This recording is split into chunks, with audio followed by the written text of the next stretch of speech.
বরাবরের মতো আবারও সম্পূর্ণ একটি নতুন ভিডিও নিয়ে আপনাদের সামনে হাজির হয়ে গেলাম। আজকে খুবই গুরুত্বপূর্ণ একটি টিপস আপনাদেরকে শেয়ার করব। এই টিপসটি যদি আপনি ফলো না করেন, তাহলে আপনার অনেক বড় সর্বনাশ হয়ে যেতে পারে।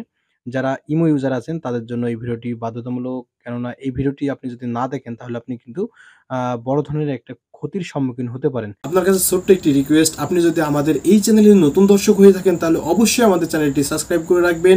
এই ভিডিওতে যদি লাইক না দেন তাহলে অবশ্যই লাইক দিয়ে রাখেন এবং সুন্দর একটি কমেন্ট করে আপনার মূল্যবান মতামত কমেন্ট অপশনে জানিয়ে দেন এবং নেক্সট টাইম কী ধরনের ভিডিও পেতে চান আমাদের কাছ থেকে সেটা অবশ্যই কমেন্ট করে জানাবেন।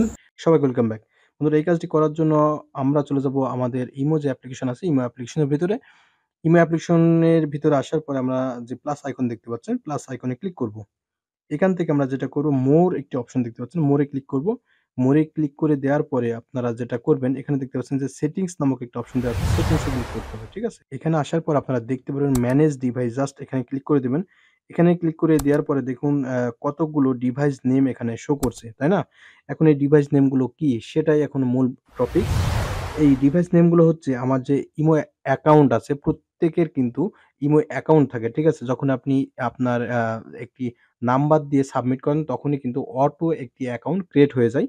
সেই অ্যাকাউন্টটি কোন ডিভাইসে ব্যবহার করছে এখানে কিন্তু দেখানো হয়েছে। ঠিক আছে? আমার যে ডিভাইস সেটাতে কিন্তু দেখুন টিক মার্ক করা আছে। ঠিক আছে?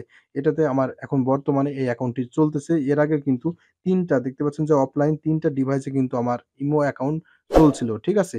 এখন মনে করুন যে এখানে আপনার অনেকগুলো লিস্ট আছে বা ২য় কোনো ডিভাইসের নাম দেওয়া আছে, তাহলে জানবেন যে আপনার ইমো অন্য কেউ চুরি করে ব্যবহার করছে বা আপনি কার সাথে ইমোতে চ্যাট করছেন বা ভিডিও কলে কথা বলছেন সে কিন্তু দূরে থেকেই বুঝতে পারছে। এটা হয় কি যে আপনার কোনো গার্লফ্রেন্ড বা বয়ফ্রেন্ডের ফোনে ইমো নাম্বার নিয়ে, কোড নাম্বার নিয়ে সে কিন্তু লগইন করে রাখে। আপনি কিন্তু বুঝতেও পারবেন না যে সে আপনার ইমো ব্যবহার করছে। তো একমাত্র ওয়ে হচ্ছে আ যে আপনার ইমো অ্যাকাউন্টটি অন্য কেউ ব্যবহার করছে কিনা এটা আ এটা হ এটার মাধ্যমে কিন্তু আপনি সেটা বুঝতে পারবেন। যদি মনে হয় যে এই ডিভাইসটি আমার না, অন্য কেউ ব্যবহার করছে, তাহলে যেটা করবেন, এখানে ডিলিট একটা অপশন দেখতে পাচ্ছেন।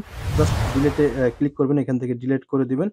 এরপরে যতগুলো ডিভাইস আছে দেখুন এভাবে করে ডিলিট করে দিবেন। তাহলেই আপনার যে ইমো অ্যাপ্লিকেশনটি ছিল বা ইমো অ্যাকাউন্টটি ছিল সেটা অন্য যে ডিভাইসে লগইন ছিল সেটা কিন্তু লগ আউট হয়ে যাবে। সে আর হাজার চেষ্টা করলেও কিন্তু সেটা লগইন দিতে পারবে না।